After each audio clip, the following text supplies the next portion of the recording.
سورۃ الکہف میں ہمارے لیے 4 اہم سبق ہیں۔ پہلا سبق ہمارے لیے یہ ہے کہ اللہ ہمیں ہمارے ایمان سے آزماتا ہے تاکہ وہ دیکھ لے اور ہم بھی دیکھ لیں کہ ہم اپنی زبانوں کے اور دعووں کے کتنے سچے ہیں۔ اور پھر جب ہم اس آزمائش میں ثابت قدم رہتے ہیں اور ڈگمگاتے نہیں ہیں تو اللہ ایسے طریقوں سے ہماری مدد فرماتا ہے جو انسانی سمجھ سے باہر ہے۔ دوسرا سبق جو سورۃ کہف ہمیں سکھاتی ہے وہ یہ ہے کہ مال و دولت صرف نعمتیں نہیں ہیں بلکہ یہ ہماری آزمائش بھی ہیں کہ ہم اللہ کا کتنا شکر ادا کرتے ہیں۔ ہمیں کبھی بھی یہ نہیں بھولنا چاہیے کہ دنیا میں جو بھی خیر، جو بھی بھلائی ہمیں ملتی ہے وہ اللہ کی طرف سے ملتی ہے، اور اگر ہم چاہتے ہیں کہ وہ بھلائی ٹھہر جائے اور ہمارے ہاتھ سے نہ جائے تو ہمیں اپنی نعمتوں میں عاجز رہنا چاہیے، کیونکہ جو رب دے سکتا ہے وہ واپس لینے پر بھی قدرت رکھتا ہے۔ کبھی نہیں بھولنا چاہیے کہ دنیا اور اس میں موجود ہر شے عارضی ہے۔ علم بھی امتحان ہوتا ہے کہ کہیں ہم مغرور تو نہیں ہو جاتے یہ سوچ کر کہ ہمیں سب کچھ پہلے سے ہی آتا ہے۔ ہمیں سب کچھ نہیں آتا، کامل علم صرف اللہ کا ہے۔ ہمارا علم بہت محدود ہے اور اتنے سے علم کے ذریعے ہم اللہ کی حکمتیں اور مصلحتیں نہیں سمجھ سکتے، اس لیے ہمیں اللہ کے فیصلوں پر توکل رکھنا چاہیے۔ چوتھا سبق یہ ہے کہ طاقت بھی اللہ کی طرف سے آزمائش ہوتی ہے۔ وہ جس انسان کو طاقت دیتا ہے اس انسان کو اس بات پر آزماتا ہے کہ وہ اس طاقت کو انصاف کے لیے استعمال کرتا ہے یا پھر کمزور کو کچلنے کے لیے استعمال کرتا ہے۔ ہر شے ہمارا امتحان ہے۔ یہ چاروں مختلف کہانیاں ہمیں ایک ہی سبق دیتی ہیں، اور وہ سبق یہ ہے کہ ہر چیز اپنے ساتھ ٹیسٹ لے کر آتی ہے، اور اس ٹیسٹ میں بس وہی پاس ہوتا ہے جو اپنے رب کو کبھی نہیں بھولتا، کیونکہ انسانی فطرت یہ ہے کہ وہ نعمت عطا ہو جانے پر سرکش ہو جاتا ہے اور اپنی حدود بھول جاتا ہے، اور اس کی یہ حرکت اسے فنا کر دیتی ہے۔ مت بھولا کریں کہ نعمتیں اپنے ساتھ بہت سی ذمہ داریاں لے کر آتی ہیں جو ہمیں پوری کرنی ہوتی ہیں۔ وہ جس کو جتنا زیادہ آزماتا ہے پھر اس کو اتنا ہی زیادہ نوازتا بھی ہے۔ پریشان مت ہو، اللہ آپ پہ آپ کی طاقت سے زیادہ بوجھ نہیں ڈالے گا۔ یہ وقت بھی گزر جائے گا اور انشاءاللہ پھر آزمائش کے بعد اللہ بے شمار نعمتیں اور آسانیاں عطا فرمائے گا۔ مایوس مت ہونا، اللہ ہے نا، وہ سب اچھا کرے گا انشاءاللہ۔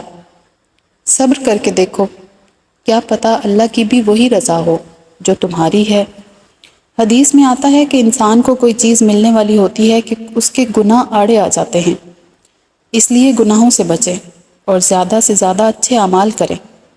نبی کریم صلی اللہ علیہ وسلم نے فرمایا ہے کہ کشادگی کا انتظار بہترین عبادت ہے، اس لیے اپنی کشادگی کا انتظار۔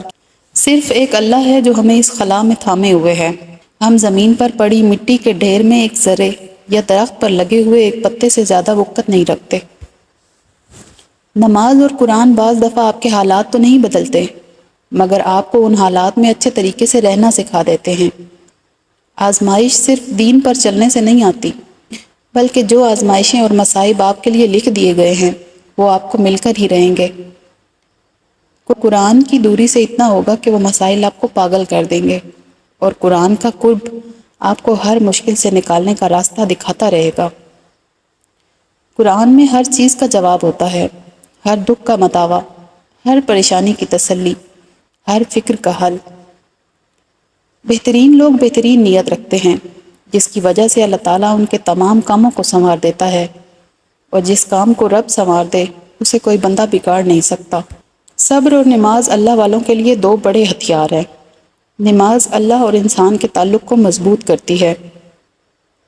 اللہ سے گفتگو کا سلسلہ جاری رہتا ہے اور اللہ کا قرب حاصل ہوتا ہے، اور صبر کے ذریعے کردار اور دین و ایمان میں استقامت حاصل ہوتی ہے۔ نماز کی پابندی عام لوگوں کے لیے گراں ہے، لیکن خشوع اور خضوع کرنے والوں کے لیے یہ آسان بلکہ راحت اور اطمینان کا باعث ہے۔ وہ لوگ جو قیامت پر پورا یقین رکھتے ہیں، قیامت پر یقین اعمال خیر کو آسان کر دیتا ہے، اور آخرت سے بے فکری انسان کو بے عمل بلکہ بد عمل بنا دیتی ہے۔ صبر کرنے کا بدلہ تو اللہ غیر مسلم کو بھی دیتا ہے۔ ہم تو پھر بھی مسلمان ہیں، صبر کرنے کا مطلب خود کو مجبور و لاچار سمجھ کر حالات کے اوپر چھوڑ دینا نہیں ہوتا، بلکہ موجودہ وسائل کو، اپنی بچی کچی ہمت کو اکٹھا کر کے استعمال میں لانا ہوتا ہے۔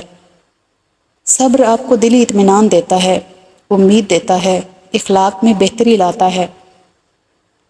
جب میرا رب اپنے قریب ہونے کی اتنی واضح نشانیاں دیتا ہے کہ میں صبر کرنے والوں کے ساتھ ہوں، تو پھر اس کا قرب محسوس کرتے خوشی محسوس کریں۔ اس لیے اپنی سب الجھنیں پریشانیاں اپنے اللہ کو سونپ کر صبر سے سکون حاصل کریں کہ جب اللہ ساتھ ہے تو سب کچھ بہتری کے لیے ہی ہو رہا ہے۔ چیزیں ٹھیک ہو جاتی ہیں، لوگ واپس مل جاتے ہیں، وقت بہتر ہو جاتا ہے، سب مسئلے حل ہو جاتے ہیں، چاہے کتنے گھنٹے لگے، ہفتے لگے، مہینے لگے یا سال لگے۔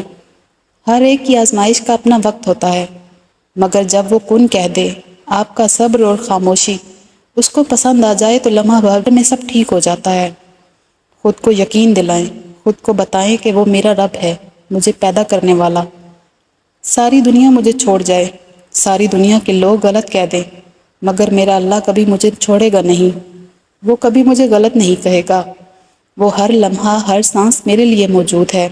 اس کی یہی صفت تو خاص ہے کہ وہ ہمیشہ محبت کرتا ہے۔ خود کو ہمت دیں، یہ کہہ کر اس مختصر زندگی پہ، غم کیسا، میرا اللہ تو میرے ساتھ ہے۔ خود کو یقین دلائیں کہ وہ آپ کے ساتھ ہے، وہ سب ٹھیک کر دے گا۔ اسے سب ٹھیک کرنا آتا ہے، اور عنقریب وہ ضرور ٹھیک کر دے گا، انشاءاللہ۔